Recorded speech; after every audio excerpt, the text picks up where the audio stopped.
it can almost accelerate the bed blocking process that we've got currently within the NHS in terms of getting people out of care out of hospital more quickly into the care packages that they need, whether that's residential or domestic. It depends on who is in the room on the day as to whether you receive that plan or not, because it's so personal-led. It's so based on opinion and someone's point of view that it is just categorically unfair, and it cannot be sustainable like that. You've got to think about the human and the user at the end of it as well. Absolutely. I mean, as much as I love the idea of robots solving so many of the challenges around us, the idea of your parents or grandparents being catered for solely by robots in a care home is a pretty dark thought.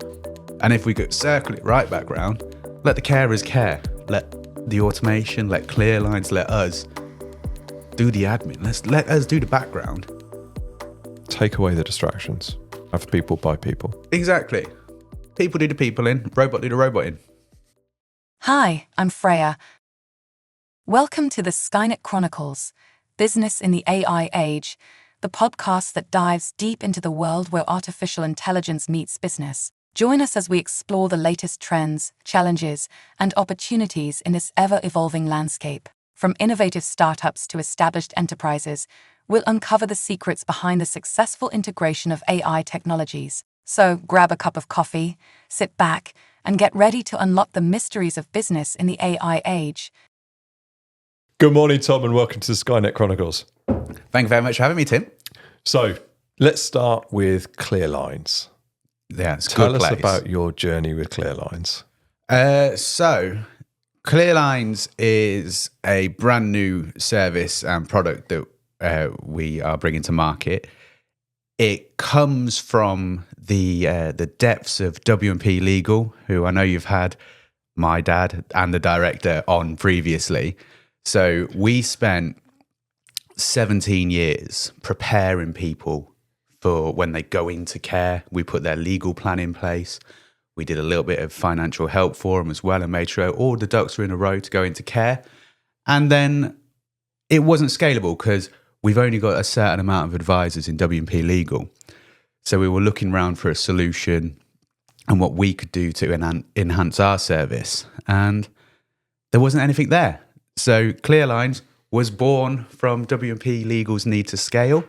We've now set it up as a separate company. So now it's a service in its own right. And we're bringing it to the market at the moment to help improve the care transition for people across the country. So that's a great sort of segue into how does it help people? Well, Clearlines takes all of the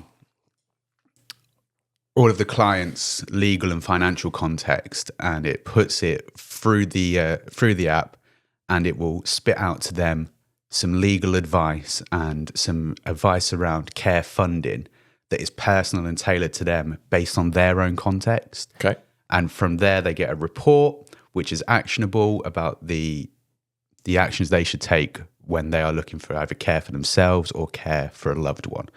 So it means that we've taken the lawyer's advice and the care funding advice that you might have to get previously in two separate locations. Yeah. And it's now deliverable to anybody just simply through the Clearlines app. So it's bigger than that, though, isn't it? So it's not just for the family and the person who's going into care. It's a 360 view. So it helps the care providers as much as it helps the family of the person that needs support.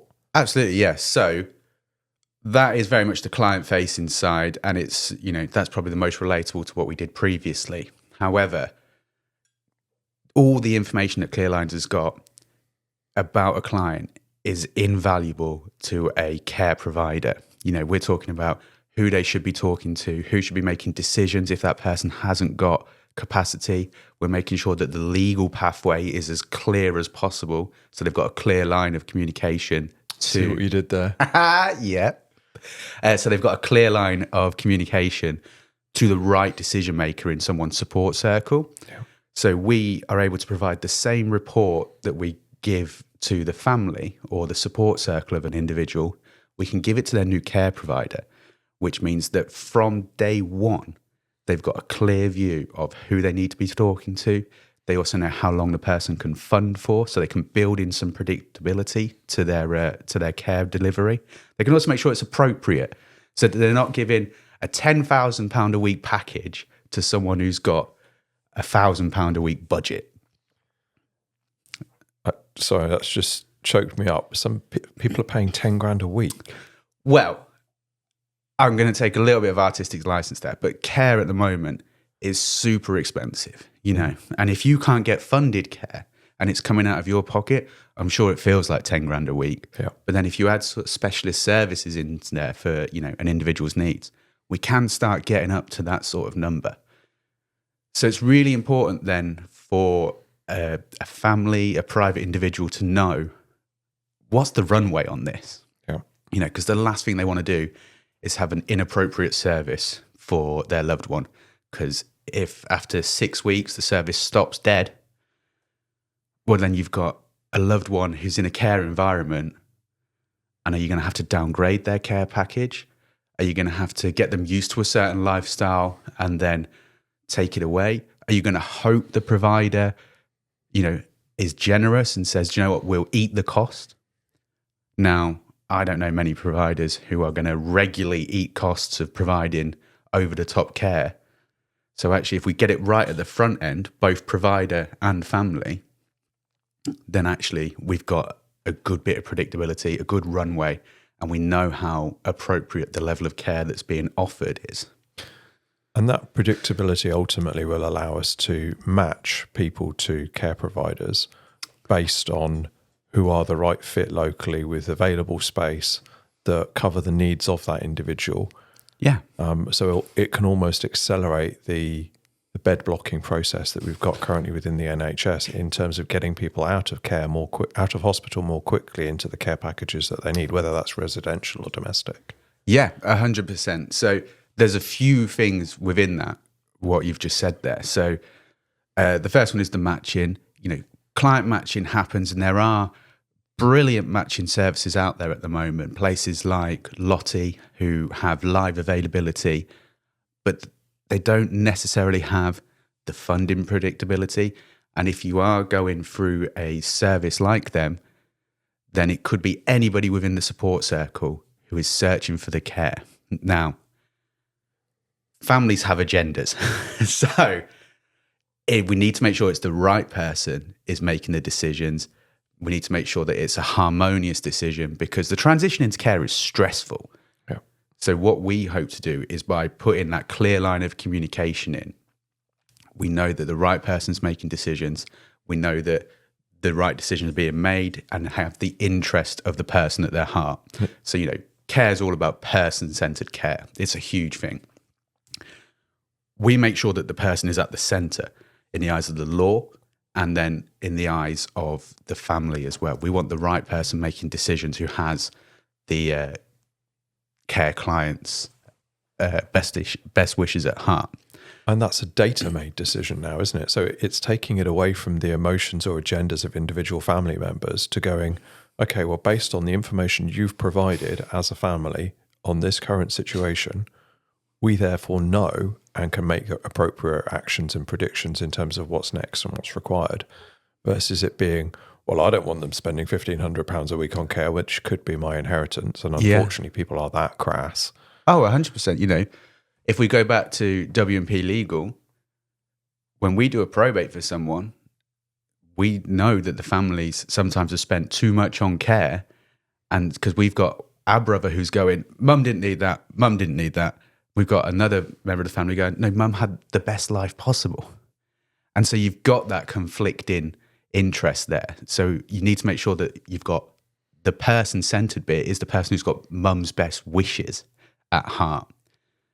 And we ensure that we have the right legal person in place to make those decisions. It's massive. So care at the moment, it's a wonderful industry. It's full of wonderful people, and everybody in that industry kind of has the same goal, is to deliver amazing care for people.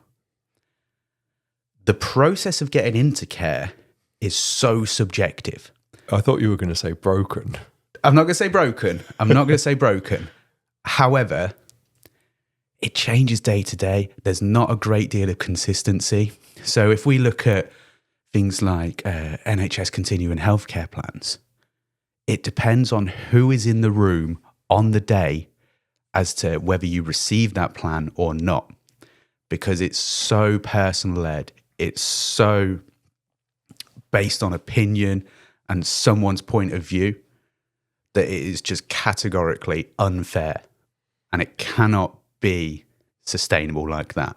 People are missing out on what they deserve because someone in the room decided that day. I don't necessarily think they meet the criteria today. I don't think we can necessarily fund that given the current budget in the council or whatever the decision that's driving it. Well, that's an external factor. But if you take it back to the person, the individual, if I'm talking about my parents or my grandparents' care needs, I don't really mind about the political state. What I want to know is that I'm getting an objective process that will treat my loved one fairly without necessarily being subject to this person's mood on the day. It's so subjective that it's So is there an argument then for bringing in artificial intelligence-based assessment where we remove that objectivity and bias and just assess the facts and data on a consistent basis? There is an argument for it, and it will ruffle people up and it will ruffle feathers. However, if you can find the balance of, yes, there's very skilled professionals out there who will assess mental capacity, but then if you look at the factors that you have to hit for certain levels of, how dependent are you on X, Y, Z, and then that will give you your category, that is a data process. Mental capacity isn't necessarily a data process, but the other factors are. And there's so much in there that we do need skilled professionals. But at the same time, if we can remove some of the unconscious bias, because we've all got it, unfortunately, if we can remove the how's my budget looking situation, it would make such a fairer system for everyone involved. Most importantly, the person at the heart of that care package. So I'm quite passionate about it. And it's just a little bit obvious. Sorry. Well, the thing is, AI and tech and healthcare and care and adult social care are being forced down the adopt technology route. And it's forced because of budget constraints. So not necessarily forced because of budget constraints, forced because of the regulator, CQC. Now, people have opinions on CQC. I'm not getting into that debate right now. You don't want to go for that one, Phil? Absolutely not, no. We'll leave that one just there. Okay. However, regulators are important and they set agendas. And one of them is one of their goals is to get people to adopt technology.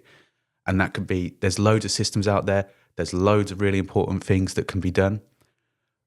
But it's being pushed on them quite a lot. Some people aren't ready to take that leap yet. However, if you can make small improvements through accessing AI, through accessing technology, and taking what were parts of the care process that were previously done to varying degrees of success, but if you can level the playing field across the industry, then what's actually going to happen is you're going to make for a more fair and more equitable transition for everyone who has to enter a care environment. That sounds amazing. So how do we make that happen? Well, everyone buys Clearlines at a very, very fair and reasonable price. Or they trial it at least. No, I mean, the way that we do it is through education. It's about parking some of our biases, parking some of our opinions on AI and the robots and what they're going to do to us and what they're going to take away from us, and saying, let's give certain things a chance. Let's go, I'm going to try this bit of technology in this part of my process. Let's test it. Yeah. Hey, let's all do sprints. We'll test it for 6 weeks, see what happens, adapt if needs be, adopt if needs be. And then that's the way that we can slowly bring it in and put it in the right places as well. You look at care management systems and care record systems, super important, game changer within the industry. And slowly, all, if not most, care providers are adopting them now. There's some wonderful ones out there like Birdie and Log My Care. And so they've had real success. And I don't think anybody in the industry will argue their effectiveness either. So let's have a look at what's happened in care records. And selfishly, let's look at care transition. Yeah. And how do we make that a more fair, equitable, accessible process? And that's where an intervention like Clearlines could come in. And then when you're in the care environment, there's loads of full monitoring systems, security systems. Just adopt them slowly because it's all appropriate, but you need to not take it all on at once. You know, you've got to think about the human and the user at the end of it as well. Absolutely. I mean, as much as I love the idea of robots solving so many of the challenges around us, the idea of your parents or grandparents being catered for solely by robots in a care home is a pretty dark thought. Yeah.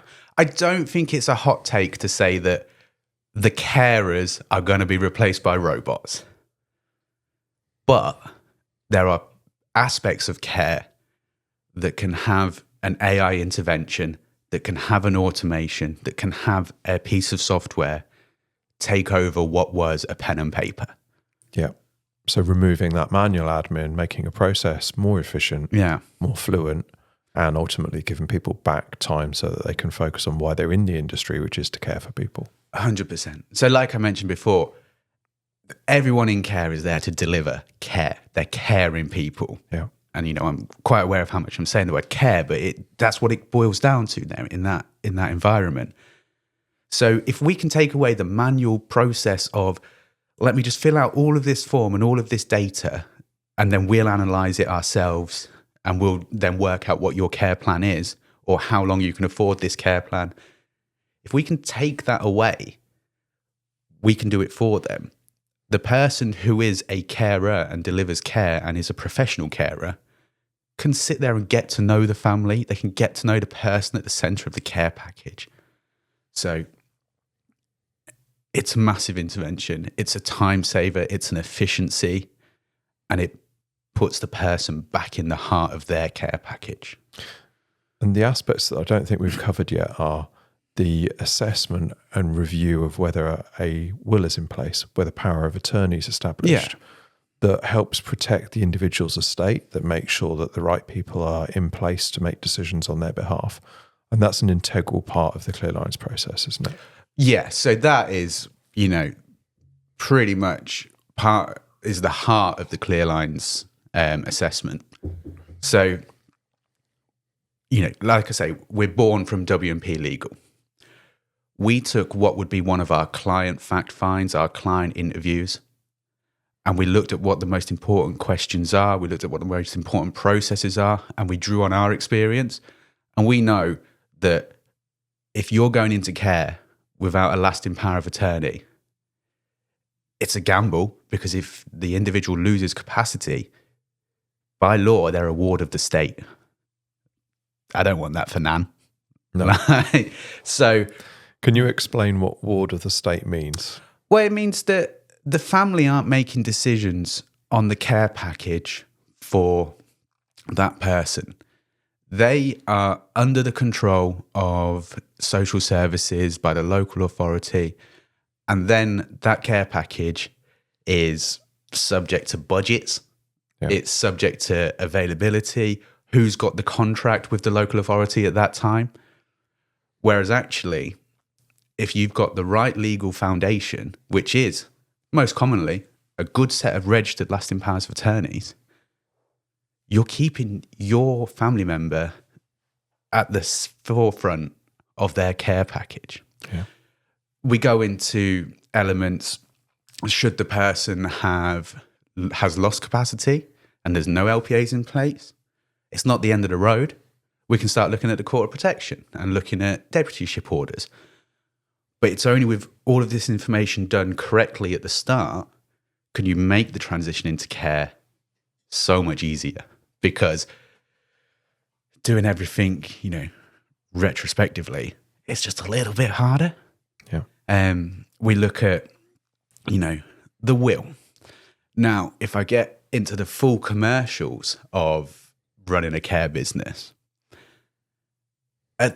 if someone passes away in a care service, there's still a bill that needs to be paid to the business so the business can continue to keep the lights on, keep functioning, and keep delivering care.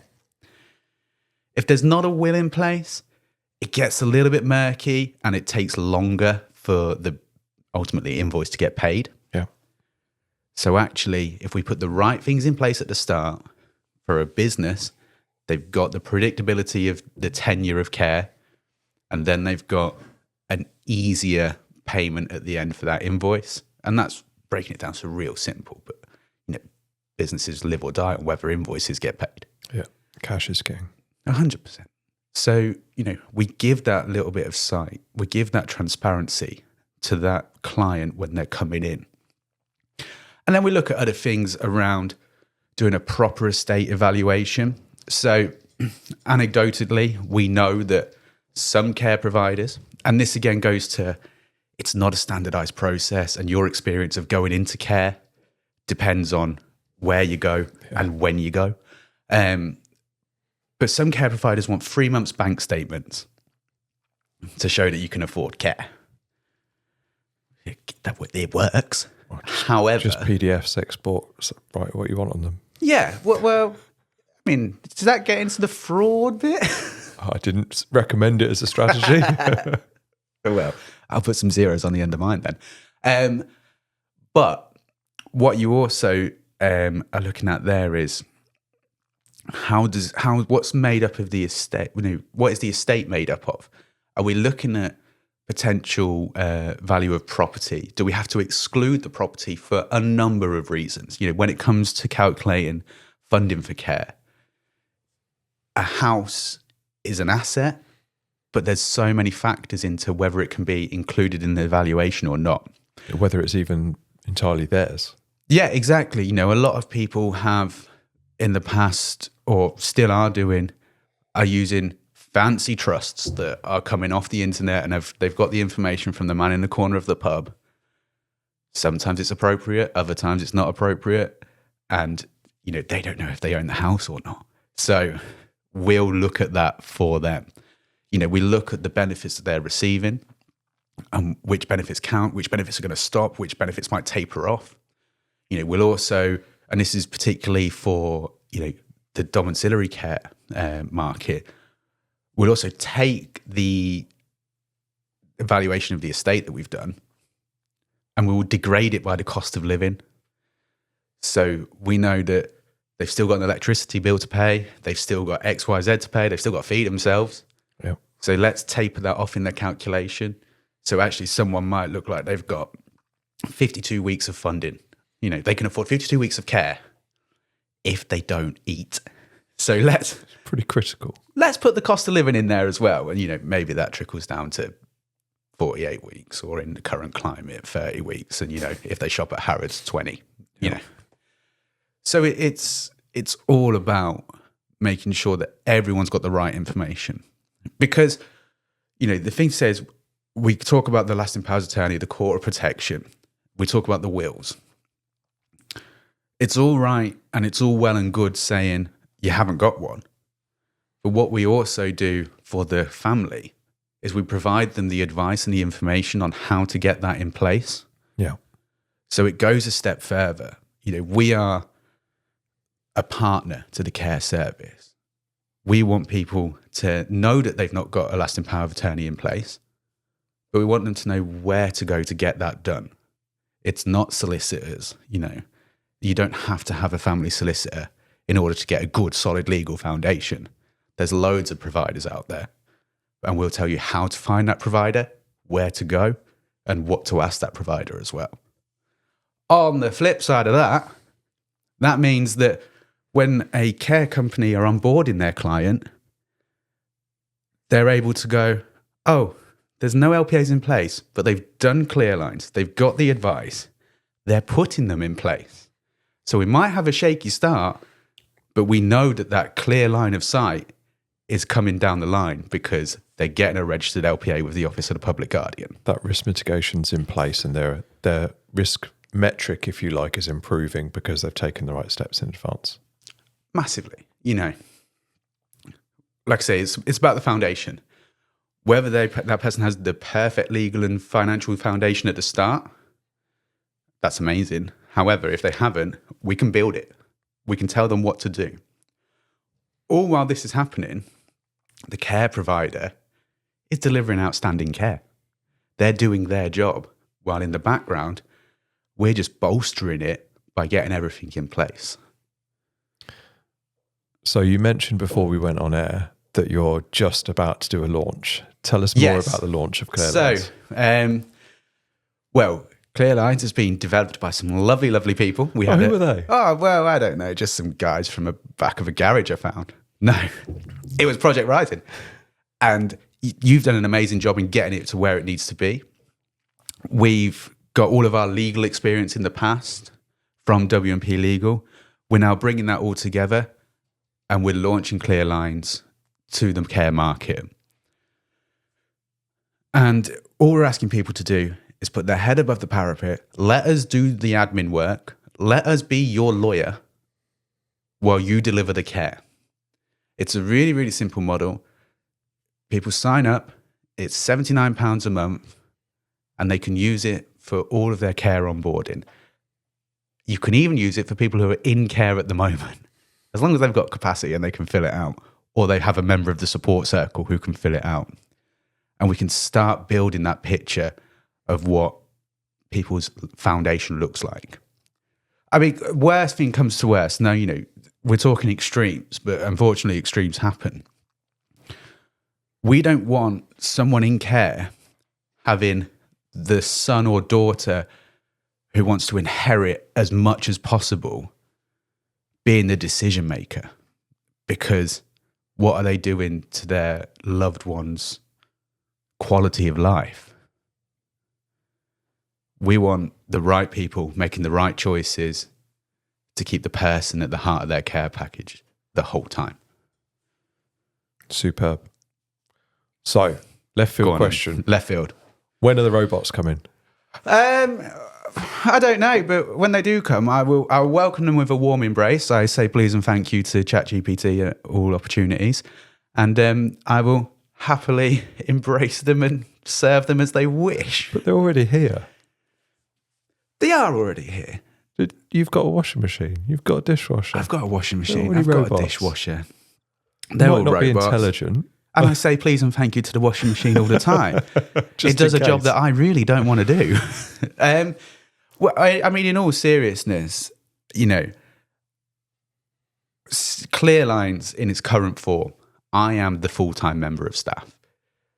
We've got a couple of other people who help us, but it's just me.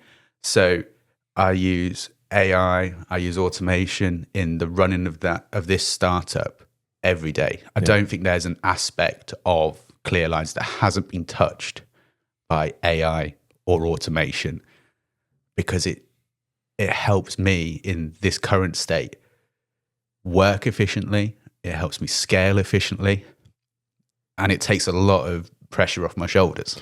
Yeah, I sort of say the robots are coming somewhat flippantly, but any business that isn't using AI and automation is being left behind by those that are. It's so easy to start, and the difference it can make is immense. And we would never have got Clearlines to market as quickly as we did if it wasn't for some of these tools in the first place. Massively. Even just the construction of the questionnaire. Yeah. That initially used AI to recommend how to categorize the different things, some of the wording options. We refined it, of course. Yeah. But it's accelerating every part of every business that's using it. 100%. Without AI, without automation, without a couple of robots here and there, we wouldn't be sat here having this conversation for another 2 years unless I went off and got a load of funding. I know I can't look at the camera, but if anybody wants to invest, then just give me an email. Without that funding, we wouldn't be where we are. And just of course, that's tom@clearlines.co.uk. Tom.ash. Tom.ash. You need to do a Tom at as well, just in case. Yeah, I'll get a Tom at, don't worry. if it's going to lead to some investment. Yeah, but in all seriousness, because we don't have investment, I would have to raise capital in different ways. We'd have to get out to the market in different ways. But with the AI, it gives me an army behind me of tiny little robots. And what are they doing? They're helping me bring this to market. I use them appropriately. I don't bend down to every one of their suggestions. Some of their marketing is a bit out there sometimes. However, as a brand, creating our brand identity, we've got a very good marketeer at W&P Legal who's helped me with Clearlines.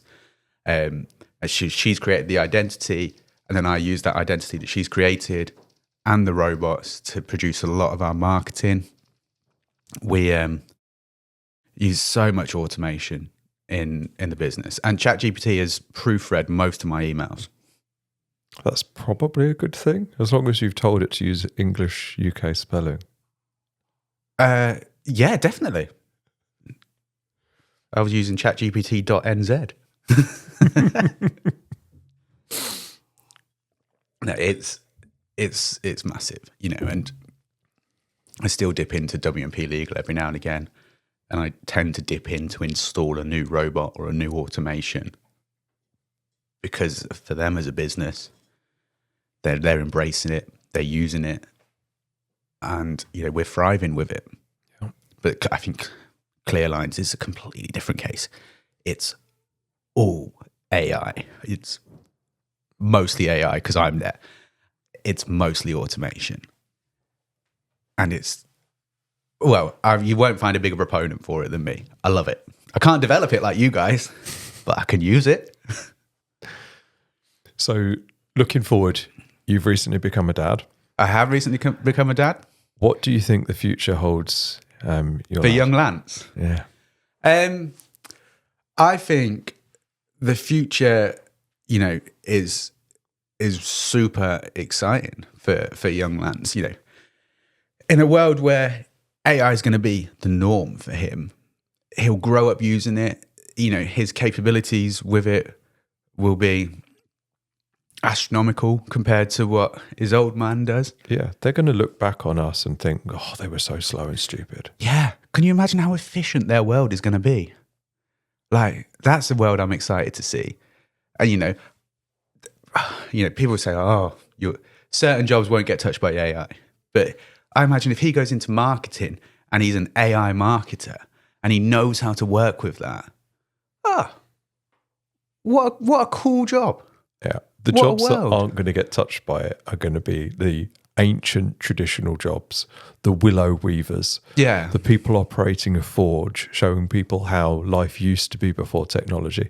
Every other type of job is going to be impacted. It's just a matter of time. Oh, 100%. That person operating the forge is going to be at like a old timesy theme park, but the tickets will be automated. Yeah. So it's going to be everywhere. But what an amazing prospect. I actually had a conversation about AI and how we're using it with my uncle at the weekend. And he said, my job's going to be gone. And I was like, I don't think it is. He's a financial advisor. And he was like, yeah, you'll just say, hey, Siri, what's the best thing to do with my 10K? And I thought, if you think of it like that, you But that's not the advice he's providing, is it? Well, exactly. So, if you have that big a misconception, I feel really bad for you because actually, if you use AI in the right way, you could put together the best advice possible. You could put together reams of advice, everything from invest it in origami to why not stick it into an Airbnb or a buy-to-let property. Which is probably going to give you a better turn than origami. Well, I don't know. There's many folds to origami. Or why not put it, I don't really know the market. Why not invest it in something that's, green technology? Hey, invest it in AI. You could get that, but you can get it quicker. So you can service more clients. You can deliver a better service.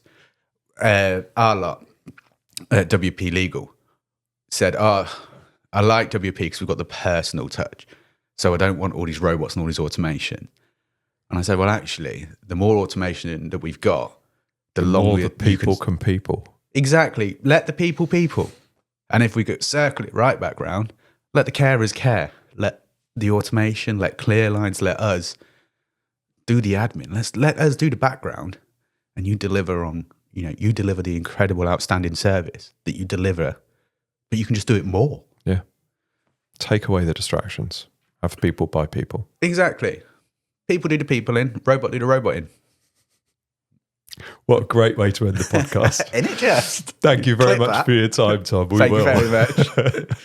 Cheers, Tim. Thank you. Pleasure.